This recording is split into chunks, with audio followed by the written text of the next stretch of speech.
देखो भाई, अगर आप में से किसी के पास फ्री टाइम है, वो डब्ल्यू को थोड़ा सा देना चाहता है, तो मैंने चेक किया है डब्ल्यू की वेबसाइट के ऊपर ये क्रिएटिव राइटिंग ऑफिस में एग्जीक्यूटिव डायरेक्टर की जो रोल है, जो पोजीशन है, वो खाली है। तो आप जाके अप्लाई कर, अगर टाइम है तो, मतलब है डब्ल्यू के पास जॉब, आप जाके कर सकते हो अप्लाई। मेरा काम है आपको बताना, तो बता दिया। Okay, hello chatters, my name is Rohit and you are watching Wrestle Chatter. Welcome है गाइस आपका वॉइस ऑफ रेसलिंग के एक और नए एपिसोड में। और आज सबसे पहले शुरू करते हो शॉकिंग एंड से, जो कि शायद रेसलमेनिया के अंदर हो सकता है। और रेसलमेनिया आ रही है भाई, मैं सही में बता नहीं सकता मुझे कितना मजा आ रहा है। जो सारी चीजें आ रही हैं डर्ट शीट से आपके साथ डिस्कस करने में, रिएक्ट करने में, और आपके जो ओपिनियन है, जो कॉमेंट्स हैं, उनको पढ़ने में। सबसे पहले देखो, ये मैच जो होने वाला, कोडी रोड्स के 2 मैचेस होंगे, रोमन रेंज के भी 2 मैच होंगे और सेथ के भी 2 मैच होंगे। एक मैच होगा रॉ का, टैग टीम मैच होने की वजह से। तो कोडी रोड्स हो जाएंगे पहली नाइट को पिन। अभी से कुछ दिन पहले मैंने बताया था कि यार कितना अजीब लगेगा कि चलो अज्यूम करके चल रहे हैं कि सेथ रॉलिंस के पास से शायद चैंपियनशिप जा सकती है ड्रू मैकिंटायर के साथ जो मैच करेंगे। तो अगर सेथ रॉलिंस ही 2-2 बार पिन होगा, क्योंकि बाकी 3 लोग तो बहुत तगड़े हैं, लेकिन क्यों ना, अगर कोडी रोड्स अपनी स्टोरी फिनिश कर रहे हैं तो नाइट 1 में रोमन रेंस और रॉक वाला मैच जीत जाए और कोडी रोड्स पिन हो जाए उस मैच में। यानी कोडी और सेथ हारेंगे और पिन होंगे कोडी रोड्स। तो सोचो किस तरीके से कोडी रोड्स एंटर करेंगे रेसलमेनिया के अपने नाइट 2 वाले मैच में, क्योंकि ऑलरेडी टूटा हुआ, बिखरा हुआ, हारा हुआ डब्ल्यूडब्ल्यू दिखाएगी। लेकिन ये तभी सेंस बनाएगा अगर कोडी रोड्स अपनी स्टोरी फिनिश कर रहे हैं, यानी कि अगर वो रोमन रेंस को हरा रहे हैं रेसलमेनिया में। ऐसे में थोड़ा सा मामला भी एवरेज हो जाएगा और थोड़ी सी मुश्किलें करने के लिए कोडी रोड्स के लिए हो सकता है ड्रू मैकिंटायर का अटैक हो जाए तो सेथ रॉलिंस वैसे ही लग जाए और रोमन रेंस और रॉक का फायदा हो जाए, और इसकी वजह से ब्लड लाइन रूल्स वाला मैच बन जाए ये रोमन रेंस और कोडी रोड्स वाला। तो ऐसा करके डब्ल्यूडब्ल्यू इसको कर सकती है। और मैं ये देखो, हाइप करने के लिए ज्यादा टाइम तो बचेगा नहीं, क्योंकि नाइट 1 के बाद नाइट 2 24 घंटे के बाद ही, लेकिन उतने 24 घंटों के अंदर भी डब्ल्यूडब्ल्यू बहुत कुछ कर सकती है कुक करने के लिए स्टोरी लाइन के अंदर। डब्ल्यूडब्ल्यू 2K24 डब्ल्यूडब्ल्यू का जो गेम है, उसके अंदर कट सीन्स के अंदर विंस मैकमैन के थोबड़े को, चेहरे को ब्लर कर दिया गया है। ये मैंने अपने YouTube वीडियो बनाने में तो कभी इमेजिन भी नहीं किया था कि कभी मुझे ये बोलना पड़ेगा।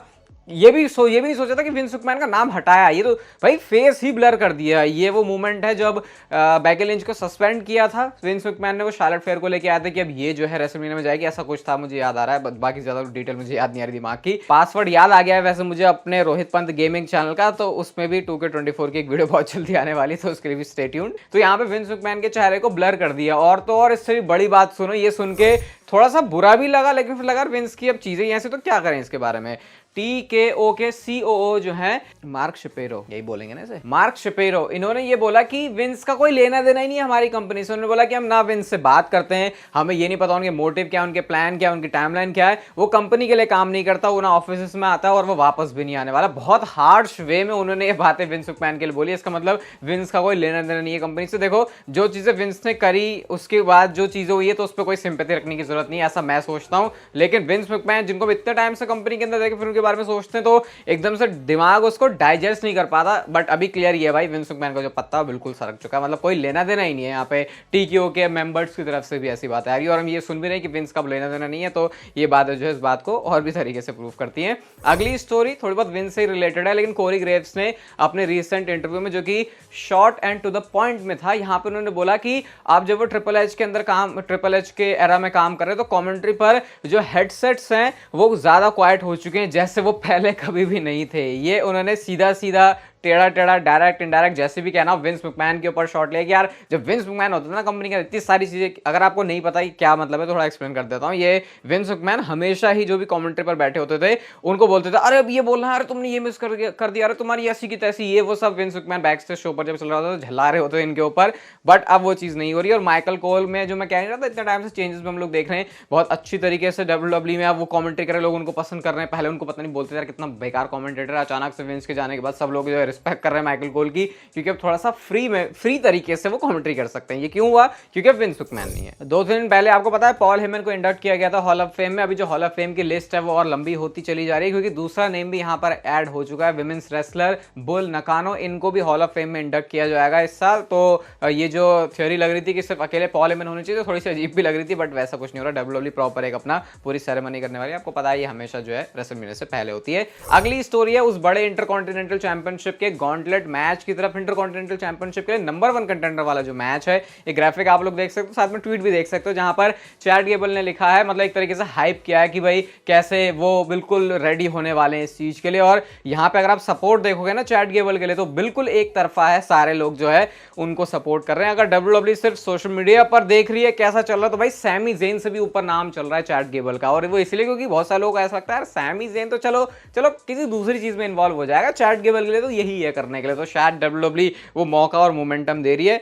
2 दिन पहले वाली आप वीडियो देख सकते हो, उसमें आपको कमेंट करना है कि आपको क्या लगता है, आपको मिल जाएगी डब्ल्यूडब्ल्यूई का जो नेक्स्ट इंडिया में इवेंट होगा उसके लिए एक फ्री टिकट। अगली स्टोरी ड्रू मैकिंटायर के बारे में, और अगर मैं बोल रहा हूँ ड्रू मैकिंटायर ने सोशल मीडिया पर कुछ किया तो आपको अब तक समझ जाना चाहिए कि उन्होंने कुछ तो ऐसा किया है बड़ा सैवेज अपने अपने कैरेक्टर में रह के, जो और कोई सुपरस्टार इसमें नहीं कर पा रहा। AEW में कैसा कांड हुआ था सेथ रॉलिंस का, आपको पता है, उनका लड़ाई झगड़ा बैकस्टेज पता नहीं क्या हो गया था, तो उसके बाद की जो लाइंस हैं उसका यूज करते हुए ड्रू मैकिंटायर ने at the same time Seth Rollins के साथ साथ सीएम पंक को भी लपेट लिया। उन्होंने वीडियो डाली जहां पे वो डिस्ट्रॉय कर देते हैं एंड में सेथ रॉलिंस को, और यहाँ पर उन्होंने जो लाइन लिखी है ये पढ़ लो आप, ये इसमें थोड़े से उल्टे सीधे वर्ड्स भी हैं, यही वो एग्जैक्ट लाइन्स है जो कि सीएम पंक ने बोली थी अपने लॉकर रूम के उस समय लोगों के लिए AEW के बारे में। तो यार सीएम पंक सोचा मैं बेचारा, मैं कहाँ से आ रहा हूँ, मैं तो हूँ भी नहीं, मैं कम से कम हूँ, माइक हो मेरे हाथ में, तब तो मैं अपने जलवे दिखाऊँ।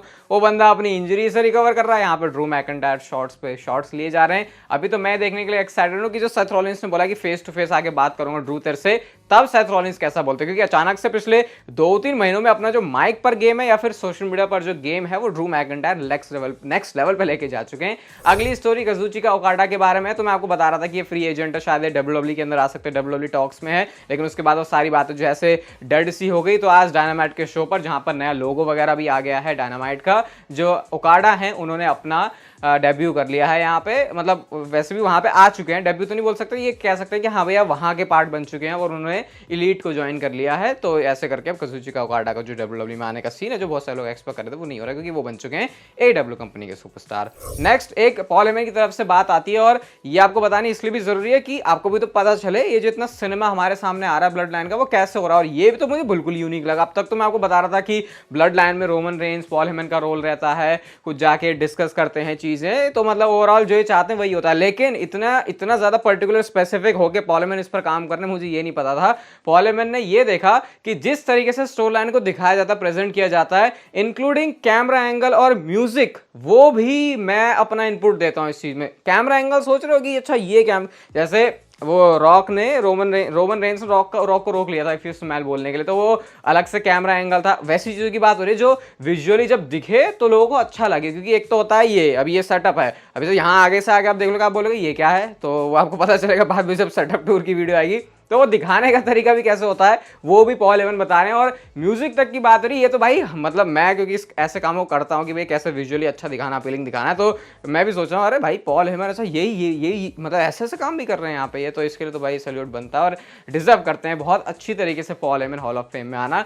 वैसे माइक पर इतना अच्छा बोलते हैं, अकेले की कितनी 1 घंटे की स्पीच दे दो भाई, मजा आएगा पॉल हेमन को सुनने में। रेसलमेनिया में जो पॉसिबल टैग टीम मैच होने वाला है, पॉसिबल क्या होने ही वाला है, बस अनाउंसमेंट की ही बाकी है, जो कि शायद स्मैकडाउन में ही हो जाएगा। तो यहाँ पे ये जो मैच है उसके फिनिश के बारे में एक और स्पेकुलेशन चल रही है कि इस मैच में डबल टर्न हो जाएगा। डबल टर्न मतलब कि एक टर्न होगा रॉक का और एक होगा सेथ रॉलिंस का। रॉक का टर्न हो जाएगा रोमन रेंस के ऊपर और जो सेथ रॉलिंस हैं उनका टर्न हो जाएगा कोडी रोड्स के ऊपर। तो बिल्कुल दोनों की जो हालत है वो हो जाएगी बहुत बुरी सी। पता नहीं मैं कितनी सारी चीज आपको गिनाने वाला हूं इस मैच की, तो बहुत सारी पॉसिबिलिटी है। ऐसा नहीं कि मैं सारी पॉसिबिलिटी बता रहा हूं ये कहने के लिए भाई देखो मैंने पहले ही बता दिया था आपको, लेकिन मस्त मुझे लग रहा है डिस्कस करने के लिए, तो आपके साथ शेयर कर रहा हूं इसको। बाकी मैं क्या बोलूंगा, मेरी क्या प्रेडिक्शन होगी वो तो जब रेसलमेनिया की प्रेडिक्शन वीडियो आएगी तभी पता चलेगा। लेकिन इतनी ज्यादा अनप्रेडिक्टेबिलिटी है इस मैच में, वो आप आइडिया लगा सकते हो। और अगर ऐसा हो रहा है तो भाई रोमन रेंस के तो फिर आंसू ही निकल रहे होंगे। जैसे याद नहीं एक बार उन्होंने आंसू बहा दिया था जेउसो के सामने कि ले भाई मेरा ताज ले, मेरा धंधा ले ले, मेरा कारोबार सब कुछ तू ले ले। आज की नेक्स्ट एंड फाइनल स्टोरी है जॉन सीना के बारे में, और ये सुन के आप जहां भी बैठे हो वहां से उछल के कूद पड़ोगे। और ये सिर्फ अब कोई स्पेकुलेशन रूमर नहीं है,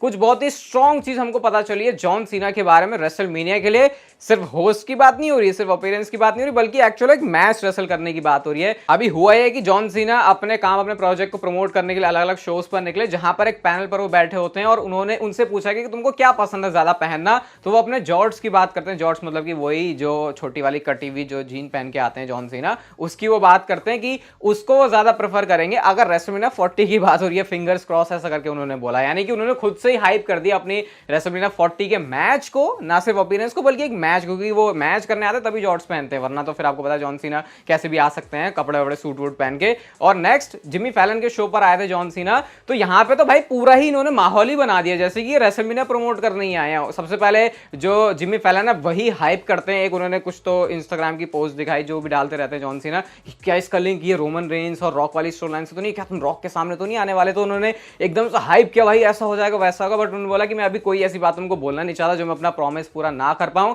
लेकिन उन्होंने बोला क्या तुम्हें डेट पता है जॉन ये रेसलमेनिया की, तो जॉन से बोलते हैं हाँ मुझे तो पता ही है क्योंकि उस दिन तो मैं वैसे भी फ्री हूं। तो सारे तरीके से उन्होंने ऐसे करके इसको हाइप किया है। और इतना तो क्लियर है ये ऐसा फालतू में नहीं हो रहा, क्योंकि रेसलमेनिया को ऑलरेडी बहुत हाइप मिल चुकी है। तो क्या आप इमेजिन कर सकते हो कि क्योंकि Roman Reigns and rock already एक नेगेटिव साइड में है और वहां से कोडी रोड्स से सेथ रॉलिंस है फेस, तो उनकी मदद करने के लिए क्योंकि उधर से बहुत बड़ी ब्लड लाइन है, तो जॉन सीना आ जाएंगे। और जॉन सीना रॉक की कहानी आपको पता ही है, जॉन सीना और रोमन रेंस की कहानी भी आपको पता ही है। चलो भाई देखते हैं आगे आगे कैसे और क्या सीन बनता है, बट मजा बहुत आ रहा है इस रोड टू रेसलमेनिया में। अगर आपको मजा आ रहा है तो भाई इस वीडियो को लाइक करके जरूर जाना, और तब तक आप जिंदगी के मजे लो, वरना जिंदगी आपसे मुझे ले लेगी।